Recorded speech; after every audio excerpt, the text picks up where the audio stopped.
Blood moon चंद्र ग्रहण का एक ऐसा हिस्सा जो दिखने में पूरी तरह से खून की तरह लाल दिखता है। आपने कभी न कभी तो चंद्र ग्रहण देखा भी होगा और चांद को बढ़ते और घटते समय आपने महसूस किया होगा। लेकिन ब्लड मून भी चंद्र ग्रहण का ही एक हिस्सा है जिसमें चांद पूरी तरह खून की तरह लाल हो जाता है, जिसे हम ब्लड मून के नाम से जानते हैं। आज हम इस वीडियो में बात करने वाले हैं कि आखिर ब्लड मून होता क्यों है, कब होता है और कैसे होता है। चलिए सबसे पहले जान लेते हैं कि आखिर ब्लड मून होता क्यों है।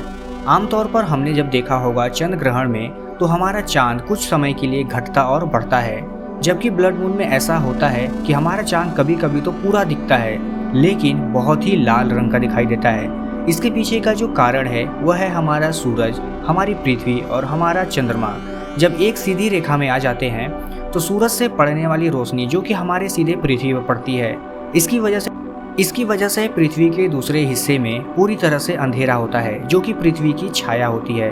अब जैसा आपको पता होगा चंद्रमा हमारे पृथ्वी का राइट टू लेफ्ट चक्कर काटता है। ऐसे में चंद्रमा हमारे पृथ्वी की छाया में आ जाता है, जिस वजह से चंद्र ग्रहण देखने को मिलता है।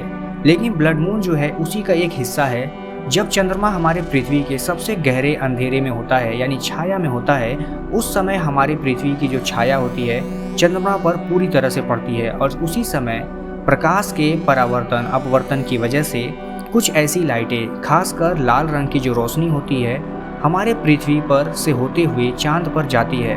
ज़्यादातर रोशनी चाहे वो ब्लू हो या किसी और रंग के, ये अपने आप में बिखर जाते हैं। इसी वजह से हमारा जो एटमॉस्फेयर है वो कुछ हद तक नीला दिखाई देता है। लेकिन सिर्फ लाल रंग की रोशनी चंद्रमा पर पड़ने की वजह से हमारा चांद पूरी तरह से लाल दिखाई देने लगता है, जिसे हम ब्लड मून के नाम से जानते हैं। इस घटना के पीछे का जो मेन कारण है वह है प्रकाश का अपवर्तन। जैसा कि आप जानते होंगे सूरज से आने वाली सातों रंग यानी कि जिसमें लाल और ब्लू भी शामिल होते हैं, उनमें नीले रंग का जो वेवलेंथ होता है वो सबसे कम होता है, जबकि लाल रंग की तरंगों का या प्रकाश का वेवलेंथ सबसे ज़्यादा होता है। यही कारण है कि जब सूरज की रोशनी हमारे पृथ्वी से टकराती है तो नीले रंग की जो वेवलेंथ हैं वो अपने आप में बिखर जाती हैं और पूरे एटमॉस्फेयर में फैल जाती हैं, जबकि लाल रंग की वेवलेंथ कम बिखरती है। इस वजह से फिल्टर होने के बाद हमारे एटमॉस्फेयर में उपस्थित डस्ट और क्लाउड की वजह से कुछ हद तक एब्जॉर्ब हो जाती है, लेकिन बाकी बची रोशनी हमारे चंद्रमा पे पड़ती है जो कि चंद्रमा को पूरी तरह से लाल दिखाई देने पे मजबूर करती है। यही कारण है कि लाल रंग के जो प्रकाश होते हैं ये चंद्रमा पर पूरी तरह से फैलते हैं और देखने में चंद्रमा हमें पूरे लाल और ब्लडी दिखाई देता है, यानी कि जिसे हम ब्लड मून भी कहते हैं। इससे ज़्यादा इंटरेस्टिंग बात यह है कि यह घटना सिर्फ चांद के केस में ही नहीं होता है, बल्कि यह हमारे पृथ्वी पर भी देखने को मिलता है।